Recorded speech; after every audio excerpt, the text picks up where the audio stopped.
Welcome বন্ধুগণ, PRP একাডেমিতে তোমাদের সকলকে স্বাগতম। দেখো, তোমাদের নাউনের ক্লাস আমি একটা করেছিলাম, সেটা প্লেলিস্টে আপলোড করা আছে। এটা নাউনের দ্বিতীয় ক্লাস। প্রথম ক্লাসে আমরা নাউনের 5টা যে পার্ট আছে, সেই 5টা পার্ট বা নাউনের ডিভিশন সম্বন্ধে জেনেছিলাম। সেই 5টা ভাগ কী কী না, proper noun, common noun, collective noun, abstract noun, metal noun. আজকে আমরা কি জানবো? নাউনের আরও যে দুটি পার্ট আছে, সেই দুটি পার্ট সম্বন্ধে জানবো। হ্যাঁ, দেখো, প্রথমে আছে নাউন আরেকটি পার্ট, কাউন্টেবল নাউন, এবং সেকেন্ড কি আনকাউন্টেবল নাউন। কাউন্টেবল নাউন কাকে বলে? দ্যাট ক্যান বি কাউন্টেড, মানে যেই সকল নাউনগুলোকে আমরা সাধারণত গুনতে পারি, হ্যাঁ, সেইগুলোকে কাউন্টেবল নাউন বলে। এক্সাম্পল হিসেবে কী লিখে রেখেছি আমি? বয়, স্টুডেন্ট, টেবিল, এগুলো কি কাউন্টেবল নাউন। কারণ আমরা বয় যেটা দেখতে পাচ্ছ, বয়কে আমরা গুনতে পারি, যে কোনো ছেলেকে গোনা যায়। স্টুডেন্টকে আমরা গুনতে পারি। টেবিলের সংখ্যা গুনতে পারি। কিন্তু দেখো লিখেছি uncountable noun, that can not be counted, মানে যেই নাউনগুলোকে সাধারণত গোনা যায় না। যেমন ধরো জল, মিল্ক, আরও আছে ধরো স্যান্ড মানে বালি, হেয়ার মানে চুল, স্টার্স মানে তারা। হ্যাঁ, এগুলো হচ্ছে আনকাউন্টেবল নাউন, এগুলোকে আমরা গুনে শেষ করতে পারি না বা গোনা যায় না। এখানে একটা জিনিস লক্ষ্য রাখো যে আনকাউন্টেবল নাউন সবসময় সিঙ্গুলার ভার্ব ইউজ করে, অর্থাৎ uncountable noun always text singular verb. তো সিঙ্গুলার ভার্ব কি, প্লুরাল ভার্ব কি, তোমরা টুকটাক হলেও এগুলো জানো, তাও আমি তোমাদেরকে পরে জানিয়ে দেবো। তো আমি একটা এখানে এক্সাম্পল দিচ্ছি। দেখো, কোনো একটা সেন্টেন্সে আমরা কি থাকে জানি? সাবজেক্ট থাকে, ভার্ব থাকে, এবং কি থাকে? অবজেক্ট থাকে, তাই তো? তো সাবজেক্টটা আমাদের কি হয়? সাবজেক্ট আমাদের নাউন হয় অথবা প্রোনাউন হয়। এই ভার্বটা কী হয়? ভার্বটা সিঙ্গুলার হয় অথবা কি হয়? প্লুরাল হয়। তো কোন নাউনের পর সিঙ্গুলার ভার্ব হবে, কোন নাউনের পর প্লুরাল ভার্ব হবে, তা আমরা নির্ণয় করব এই কাউন্টেবল নাউন বা আনকাউন্টেবল নাউনের ব্যাপার নিয়ে।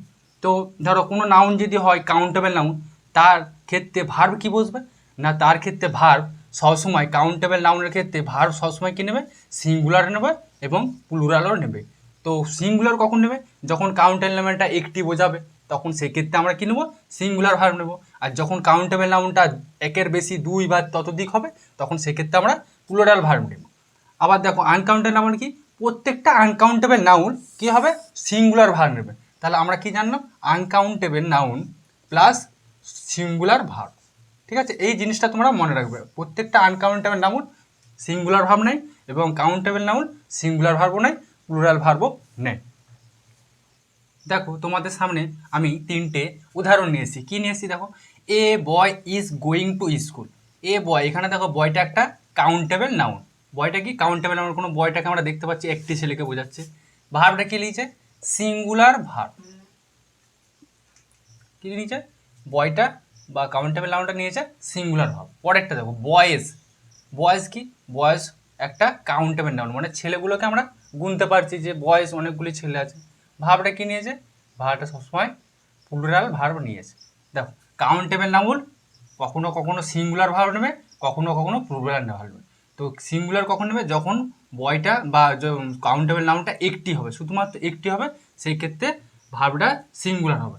আবার কাউন্টেবল নাউনটা যখন একের অধিক হবে, যেমন দুই বা ততোধিক হবে, সেই ক্ষেত্রে ভার্ব কী হবে? ভার্বটা সবসময় প্লুরাল ভার্ব নেবে। কেমন?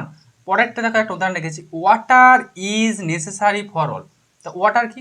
ওয়াটার একটা আনকাউন্টেবল নাউন। কি? আনকাউন্টেবল। ওয়াটারকে আমরা গোনা যায় না। তাহলে ওয়াটার একটা যদি আনকাউন্টেবল নাউন হয়, সেক্ষেত্রে আমরা আগে কি বললাম যে আনকাউন্টেবল নাউনের সঙ্গে সবসময় সিঙ্গুলার ভার্ব নেবে। তাহলে ওয়াটারের সাথে দেখো ইজ নিয়েছে। কি?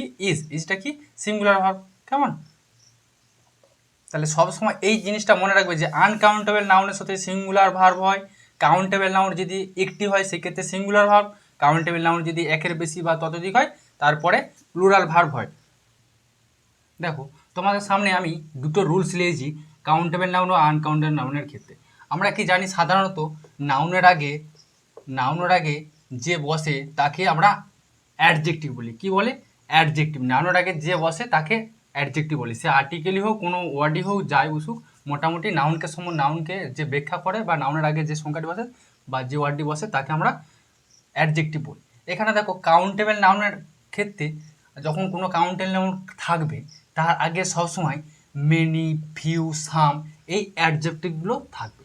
আবার আনকাউন্টেবল নাউনের ক্ষেত্রে যখন তার আগে কোনো অ্যাডজেক্টিভ বসাবে, সেই অ্যাডজেক্টিভগুলো এই মাছ লেস লিটিলের মধ্যে থাকবে। একটা যদি উদাহরণ দিই তোমাদেরকে, তোমরা দেখো আমি লিখলাম আই হ্যাভ মেনি ফ্রেন্ডস। ফ্রেন্ডসটা কি? ফ্রেন্ডসটা আমাদের কাউন্টেবল নাউন, ঠিক আছে। দেখো কাউন্টেবল নাউনের আগে আমরা মেনি ফিউ সামের মধ্যে আমরা মেনি বসেছি, কিন্তু তখন লিটিল লেস মাছ কখনো বসাইনি। তো ফ্রেন্ডটা কি? Countable noun. তার আগে আমরা কি নিয়েছি? মেনিটা নিয়েছি। তাহলে আমরা এই জিনিসটা মনে রাখবে যে কাউন্টেবল নাউনের আগে এই তিনটে ওয়ার্ডের মধ্যে যে কোনো একটা বসে, সেটা কাউন্টেবল নাউনটা কি সে তার উপর ডিপেন্ড করছে।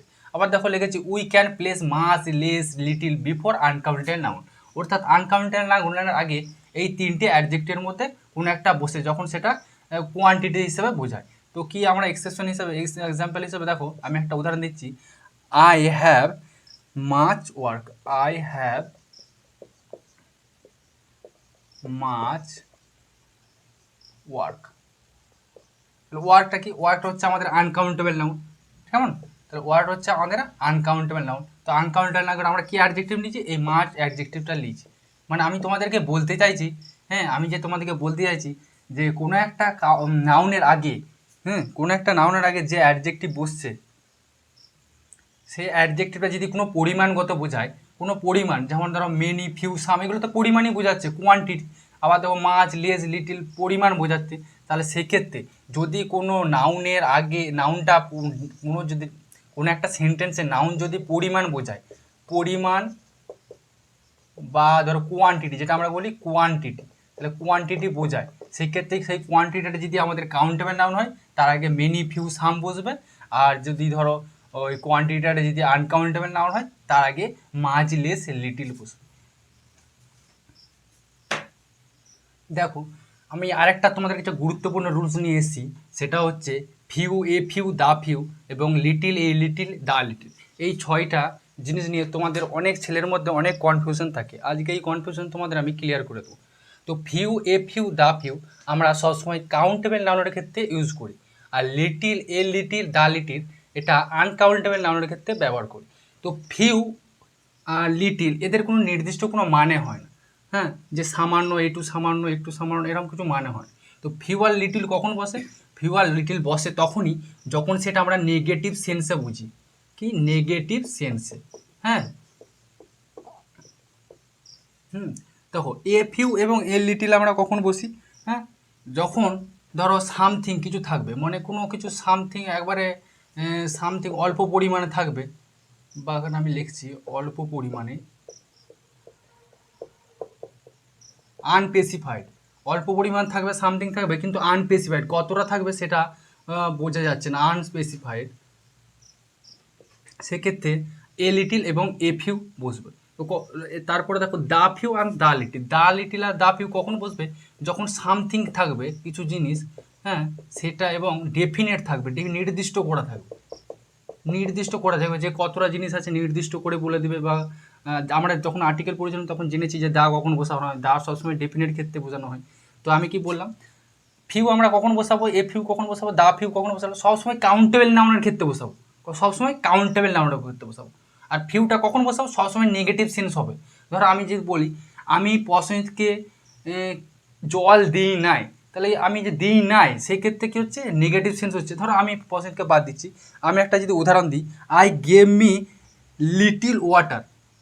ধরো আমি লিটিল দিয়ে সব উদাহরণগুলো আমি দেখাচ্ছি, কেমন? আমি তোমাদেরকে কাউন্টেবল নাউনের ক্ষেত্রে এই উদাহরণগুলো দিচ্ছি না, শুধু আনকাউন্টেবল নাউনের এই তিনটের উদাহরণ দিচ্ছি, তোমরা ক্লিয়ার করে নিচ্ছি। হ্যাঁ, উদাহরণগুলো আমি লিখছি, তোমরা একটু নোট করে নাও। He gave me the little water, sorry,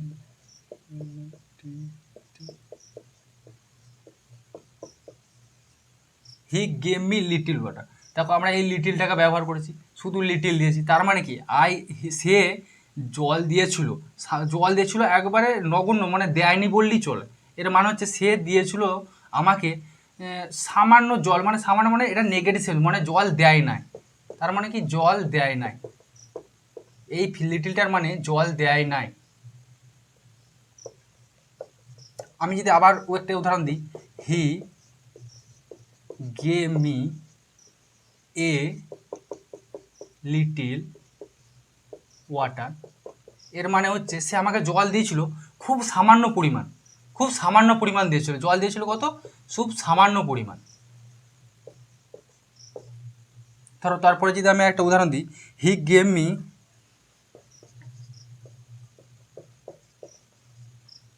the little water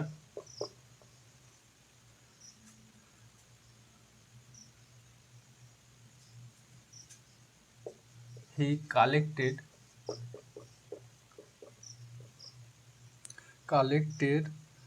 from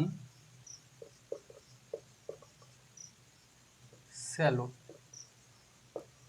মানে ধরো তিনটে উদাহরণ দিয়েছি, তোমাদেরকে ক্লিয়ার করে দিচ্ছি। তার 3 নম্বর উদাহরণটা কি, হি gave me the little water, মানে এই লিটিল ওয়াটারটা নির্দিষ্ট করে বলে দিচ্ছে যে সে জলটা কোথা থেকে কালেক্ট করেছিল, শ্যালো থেকে কালেক্ট করেছিল, তাহলে নির্দিষ্ট ডেফিনেট করে দিচ্ছে, ওয়াটারটাকে ডেফিনেট করে দিচ্ছে, তার জন্য এখানে দ্য লিটিল বসানো হচ্ছে। তাহলে কি বুঝতে পারছো তোমরা যে লিটিল কখন বসাবো, লিটিল হচ্ছে সবসময় নেগেটিভ সেন্স, মানে হয় নাই, করে নাই, দেয় নাই, এই সব বোঝালে লিটিল ব্যবহৃত হয়। হ্যাঁ, আর আনকাউন্টেড নাম্বার সেই ক্ষেত্রে তোমরা বুঝতেই পারছো। তারপরে দেখো এ লিটিল ব্যবহৃত, এ লিটিল মানে সামান্য পরিমাণ দিয়েছে কিন্তু কতটা দিয়েছে নির্দিষ্ট করা নেই। তারপরে দেখে দা লিটিল বসানো, মানে একটা ডেফিনেট বলে দিয়েছে যে কোথা থেকে নিয়েছে এবং কতটা দিয়েছে, এটা একটা ডেফিনেটভাবে বলে দিয়েছে। তো এই তিনটে উদাহরণ তোমরা মনে রাখবে সমানভাবে। দেখো আমি আরও একটা গুরুত্বপূর্ণ রুলস নিয়েছি তোমাদের কাছে। যখনই দেখবে many, a good many, a great many, too many লেখা আছে একটা সেন্টেন্সে, তখন এই মেনিটার পরে, এই মেনি ওয়ার্ডগুলোর পরে সবসময় প্লুরাল নাউন এবং প্লুরাল ভার্ব হয়। তোমাদের সামনে যদি আমি একটা উদাহরণ দিই, দেখো এক্সাম্পল হিসাবে যদি দিই, এ good many students are playing.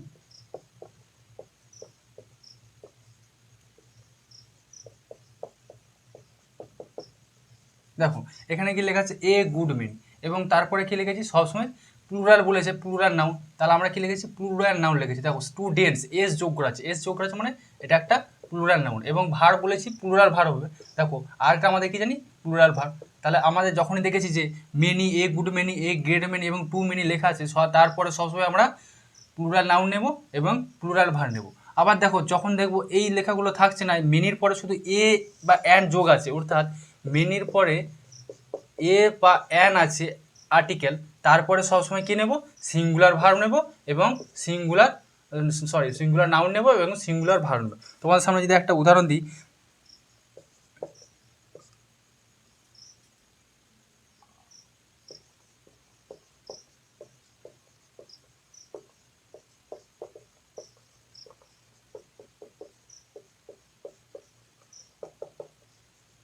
ধরো many a good student is playing.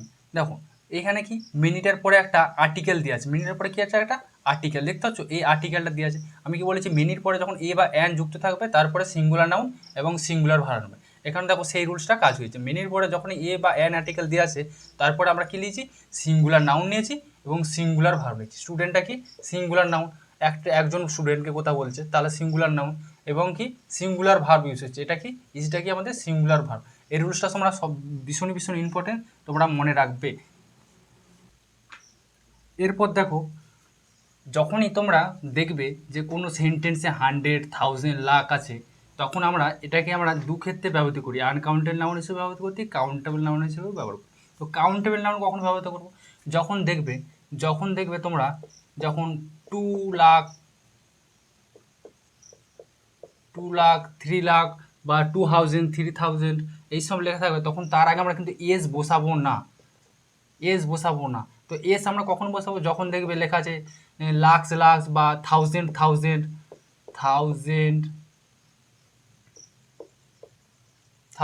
এই সমস্ত লেখা থাকবে, থাউজেন্ড মানে তখন আমরা এস যোগ করব। যখনই আমরা তখন সংখ্যার ডিজিট ব্যবহার করব তখন তার আগে আমরা কিন্তু এস যোগ করব না, যখন 100, 1000, লাখ এইসব ব্যবহৃত করব।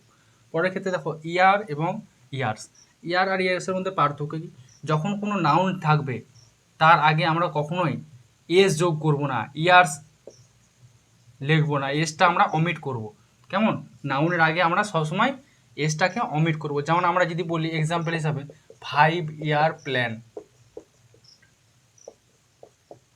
আমরা কখনোই কিন্তু লিখবো না 5 ইয়ার্স, এস যোগ করবো না, কেমন? তো এস যোগ করবো কখন? ধরো দেখো কোনো নাউন নেই, ওয়ার্ডটা শেষ হয়ে যাচ্ছে এমন অবস্থায়, ধরো একটা এক্সাম্পল আমি যদি দিই, মাই এজ ইজ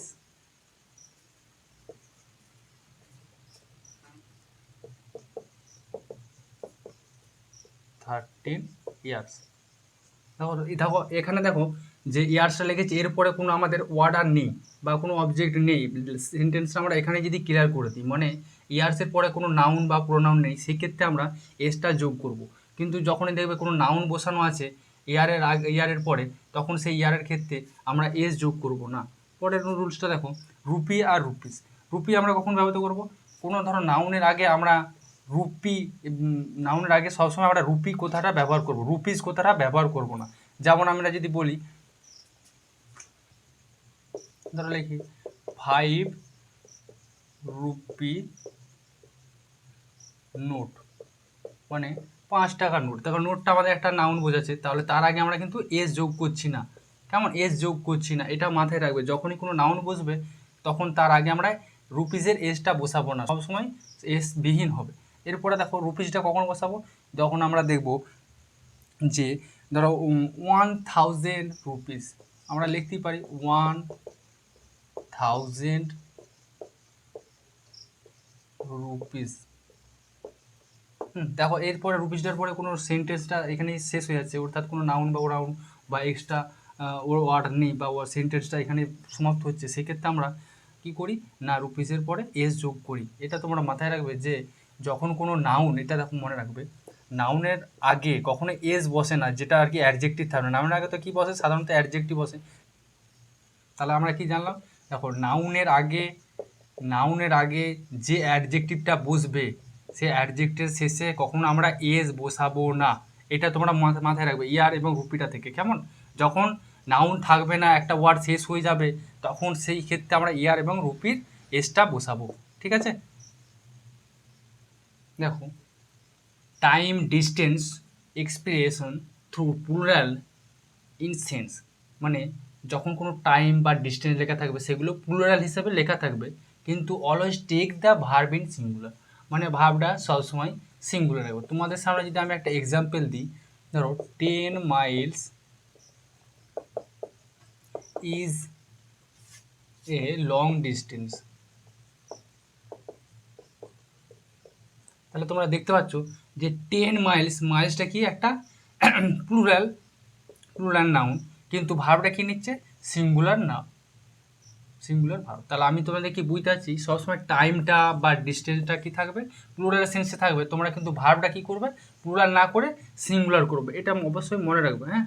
আবার দেখো পরে একটা উদাহরণ রেখেছি, the plus adjective always text the verb in plural. ধরো কোনো একটা সেন্টেন্সে নাউনটা উজ্জ্ব আছে, দ্য প্লাস অ্যাডজেক্টিভটা বোঝাচ্ছে, এবং সেই ক্ষেত্রে ওই যে অ্যাডজেক্টিভটা বসছে সেটা সবসময় প্লুরাল সেন্সে হবে। যদি আমি ওখানে উদাহরণ হিসাবে তোমাদেরকে দেখাই, the puts are always not dishonest। দেখো তাহলে কি লিখেছি আমি, যে এইখানে দেখো এই যে অ্যাডজেক্টিভটা লিখেছি দ্য প্লাস পুরুষ, এটা একটা অ্যাডজেক্টিভ, এখানে যে একটা নাউন বসে সেই নাউনটা উজ্জ্ব আছে। পুরুষটা কি আমরা জানি গরিব, তাহলে সেক্ষেত্রে এখানে যে নাউনটা আছে সেটা উজ্জ্ব আছে, তাহলে আমরা যে ভার্বটা বসাবো এই অ্যাডজেক্টিভের সাপেক্ষে বসাবো, তার জন্যে ভার্বটা আমাদের প্লুরাল মনে হলো, তোমাদের ভার্বটা কী হবে? প্লুরালই হবে, প্লুরাল ভার্ব হবে। সে অ্যাডজেক্টিভ যেটা আছে দ্য প্লাস অ্যাডজেক্টিভ, সেটা যাই হোক, সিঙ্গুলারই হোক বা প্লুরালই হোক, আমাদের ভার্ব কী হবে? সবসময় প্লুরাল ভার্ব নেবে। এই রুলসটা তোমরা জানো। আমরা আমরা যে কাউন্টেবল নাউন বা আনকাউন্টেবল নাউনের কিছু রুল সম্বন্ধে জানলাম। এরপরে আমরা কি জানবো, যে কাউন্টেবল নাউনকে আবার দুটি ভাগে ভাগ করেছে, একটা সিঙ্গুলার, একটা প্লুরাল। মানে নাউনে দুটি ফর্ম থাকে, একটা সিঙ্গুলার ফর্ম থাকে, একটা প্লুরাল ফর্ম থাকে। তো এই ফর্মগুলোকে দেখে আমরা ভার বসাই, কেমন? তো সিঙ্গুলার প্লুরাল যে ফর্মগুলো আছে আমাদেরকে ছোটোবেলা থেকে মুখস্থ করা হয়েছে বিভিন্ন টিচারে, বিভিন্ন বই থেকে বিভিন্ন খাতা থেকে মুখস্থ করেছি। আমি তোমাদের সামনে কিছু ইম্পর্টেন্ট যে সিঙ্গুলার এবং প্লুরাল ফর্ম তুলে ধরছি, যেগুলো তোমাদের কাছে ইম্পর্টেন্ট বা পরীক্ষায় আসার মতো। দেখো, আমি তোমাদের কাছে কিছু উদাহরণ এখানে একটা দুটো করে দিয়ে রাখছি, কিন্তু এই ভিডিওর ডেসক্রিপশন বক্সে তোমরা একটা পিডিএফ পাবে। সেই পিডিএফে প্রায় 200টা মতো ইম্পর্টেন্ট সিঙ্গুলার এবং প্লুরাল ফর্ম থাকবে। তোমরা পারলে এই পিডিএফটা একবার চোখ বুলিয়ে নেবে, কেমন? খুব একটা সোজা, অসুবিধা কিছু হবে না তোমাদের। ঠিক আছে, দেখো, আমরা সিঙ্গুলার ফর্ম থেকে প্লুরাল ফর্মে যাওয়ার সময় কখনো কখনো সিঙ্গুলার নাউনটা থাকে তার সাথে শুধুমাত্র এস বসিয়ে প্লুরাল ফর্ম করে দিই। যেমন কি পেন থেকে পেন্স, দেখো শুধুমাত্র এসটা যোগ হচ্ছে। আবার দেখো ইএস যোগ করে সিঙ্গুলার থেকে প্লুরাল ফর্ম করি। যেমন দেখো বক্স আছে, বক্সের সাথে আমরা ইএস যোগ করেছি, দেখতে পাচ্ছ? এইরকম লিস্ট অনেকগুলো করে আছে। যেমন এস এর লিস্ট আমার করা আছে খান 40-50, ইএস এর লিস্ট করা আছে কতগুলো। হ্যাঁ, তোমরা পিডিএফটা একটু দয়া করে দেখে নেবে।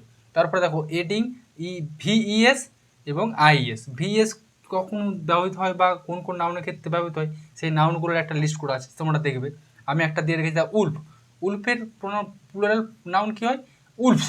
ভিইএস যোগ হচ্ছে, দেখো এফটার বদলে ভিএস যোগ হচ্ছে। আবার ধরো আইএস যোগ হয় কোনো কোনো নাউনের সাথে, আইএস যোগ হয়ে প্লুরাল নাউন হয়ে যায়। যেমন সিটি, সিটির সাথে দেখো ওয়াইটা তুলে দিয়ে আইএস যোগ হয়ে যাচ্ছে, এর দিয়ে আমাদের প্লুরাল নাউন হয়ে যাচ্ছে।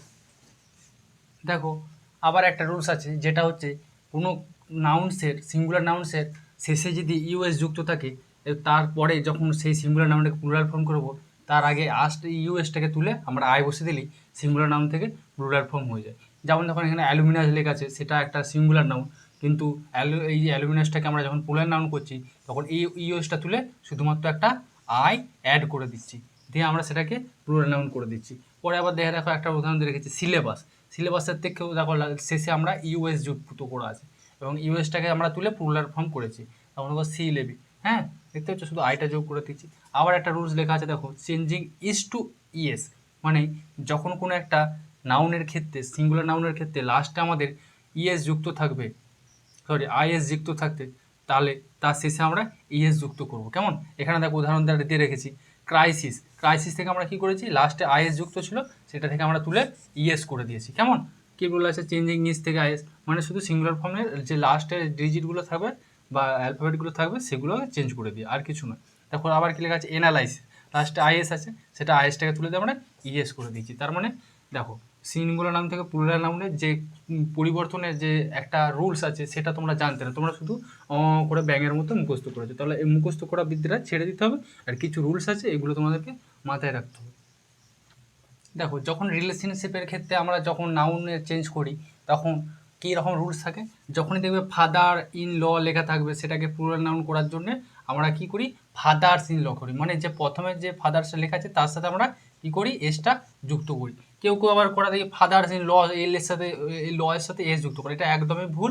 আমরা সবসময় কী করবো, যে প্রথমে আমাদের যে ফাদারের লেখাটা থাকবে সেটার ক্ষেত্রে আমরা এস যোগ করবো, সেটা ফাদার্স ইন ল হোক, ব্রাদার্স ইন ল হোক, sister in law, mothers in law, aunts in law, যাই হোক, সেটা আমরা যে প্রথমে যে নাউনটি থাকবে তার ক্ষেত্রে আমরা ওইটার ক্ষেত্রে এস যুক্ত করব, কেমন? পরবর্তীকালে উদাহরণ দিচ্ছি গ্র্যান্ডসন। গ্র্যান্ডসনের ক্ষেত্রে কী করেছি, শুধুমাত্র এসটা যোগ করে দিচ্ছি, সেটা যে কোনো রিলেশনশিপ, ফাদার, মাদার, সিস্টার, এদের ক্ষেত্রে আমরা কী করি, সবসময় এসটা যোগ করে দিই। ধরো আরও যদি লিখে দিই ব্রাদার, ব্রাদারের ক্ষেত্রে কী হয়, শুধু আমরা এসটা যোগ করে দিই, কেমন? ধরো পরবর্তী কী লিখে দিই, চেঞ্জিং সেম, মানে সিঙ্গুলার নাউনে যেরকম থাকবে প্লুরাল নাউনে ঠিক তেমনটাই থাকবে। কী কী তেমন উদাহরণ আছে, পুলিশ থেকে পুলিশই হয়, মানে কোনো ওয়ার্ডের কোনো পরিবর্তন হচ্ছে না, ওয়ার্ডের মধ্যে যে অ্যালফাবেটগুলো হচ্ছে তার মধ্যেও কোনো পরিবর্তন হচ্ছে না। তাহলে নিউজ, নিউজ থেকেও কী হচ্ছে, নিউজ, কেমন? দেখো তোমাদের যে আরও দুটি টাইপের আমরা যে সিঙ্গুলার প্লুরাল নাউনের ফর্ম আমরা আলোচনা করেছি। যে প্রথমে দেখো অ্যাজেন্ডাম। অ্যাজেন্ডাম একটা সিঙ্গুলার টার্ম, তো সিঙ্গুলার নাউন, তো এটাকে যখন আমরা প্লুরাল ফর্মে করব বা প্লুরাল নাউনে করব, তখন অ্যাজেন্ডা হিসেবে ব্যবহৃত করব। কী করবো, অ্যাজেন্ডামটা, অ্যাজেন্ডা, এগুলো হচ্ছে ইম্পর্টেন্ট, এই চারটে যেটা দিয়েছি এগুলো খুব গুরুত্বপূর্ণ। তারপর দেখো ডেটাম। ডেটামটাকে আমরা কী করেছি, যখন প্লুরাল নাউন করেছি তখন সেটা হিসাবে কী করেছি, ডেটা। আবার কি লিখেছি, স্টেডিয়াম। স্টেডিয়ামটা যখন থাকবে তখন তার প্লুরাল নাউন কী করবো, স্টেডিয়া, কেমন? আবার দেখো লেখা আছে ব্রাদার। ব্রাদারটাকে আমরা যখন প্লুরাল ফর্মে করবো তখন দুটো হিসেবে করতে পারি, একটা ব্রাদার্স, একটা ব্রেদার। অর্থাৎ ব্রাদার্স বলতে নিজের ভাই বা নিজের পরিবারের ভাইদেরকে বোঝায়, আর ব্রেদার বলতে প্রতিবেশী ভাই বা বন্ধুগণ ভাই এইগুলোকে বোঝায়। কেমন? আবার দেখো কিছু কিছু প্লুরাল নাউন আছে, সেগুলো সিঙ্গুলার মানে প্লুরাল নাউনগুলো অলওয়েজ সিঙ্গুলার ফর্ম নেয়। এগুলো আমরা দেখে কি মনে করি যে এগুলো প্লুরাল আছে, প্লুরাল ভার হবে, কিন্তু না। এই যে 3টে নাউন আছে বা আরও এক্সট্রা কিছু নাউন আছে যেটা তোমাদের পিডিএফের ডেসক্রিপশনে দিয়ে আছে, সেই প্লুরাল নাউনগুলোর পরে সবসময় কী নেবে? সিঙ্গুলার ভার্ব নেবে। কেমন? যেমন হচ্ছে ফিজিক্স, ক্যাটেল, নিউজ। এখানে ফিজিক্সটা মানে একটা বিষয়কে বোঝাচ্ছে। হ্যাঁ, ফিজিক্সের 3টে বানান আছে, 3টে বানান তোমরা গুলিয়ে ফেলো। এই ফিজিক্স মানে হচ্ছে একটা বিষয়, এই ফিজিক্স মানে কি একটা বিষয়। আবার যদি কেউ বলে ফিজিক্স, তার মানে কি মেডিসিন, এই ফিজিক্স মানে মেডিসিন বা ঔষধ। কেমন? আবার একটা ফিজিক্স আছে যেটা হচ্ছে PHYSIQU, এই ফিজিক্স মানে কি ছেলেদের বডি। হ্যাঁ, এইগুলো হচ্ছে তোমরা দেখে রাখলে, একটু বিরক্তি লাগলেও তোমরা অনেক ধৈর্য সহকারে দেখেছো, তার জন্য তোমাদেরকে ধন্যবাদ। তোমরা কি কাজ করবে? তোমরা এই ভিডিওটা ডেসক্রিপশন বক্সে যাবে, পিডিএফটা আমার আপলোড করা আছে, তোমরা কি করবে? পিডিএফটা খুলবে এবং 2-4 মিনিট 5 মিনিট একটু চোখ বলে নেবে। তাহলে তোমাদের কী হবে? এই সিঙ্গুলার টার্ম বা প্লুরাল টার্মগুলো তোমাদের একটু কনসেপ্টগুলো আরও মজবুত হয়ে যাবে। কেমন? আজকের ভিডিও এই পর্যন্ত। পরবর্তী ভিডিও আমরা করব কি করব না, নাউনের আরেকটা গুরুত্বপূর্ণ পার্ট আছে, সেটা হচ্ছে কালেক্টিভ নাউন। সেটা কি? Collective noun. আমরা বলেছিলাম যে কালেক্টিভ নাউনে একটা ক্লাস করব। কালেক্টিভ নাউনে কিছু গুরুত্বপূর্ণ যেগুলো প্রিভিয়াস ইয়ারে এসেছে আগে যে কোনো পরীক্ষায় বা আসতে পারে, এরকম একটা কালেক্টিভ নাউনের আমি লিস্ট করেছি, নোট তৈরি করেছি, তোমাদেরকে পরবর্তী ক্লাসে আমি প্রোভাইড করব। এর পরের ক্লাস কি থাকবে? Collective noun. চলো আজ এখানেই আমরা ক্লাস শেষ করি। ধন্যবাদ সকলকে।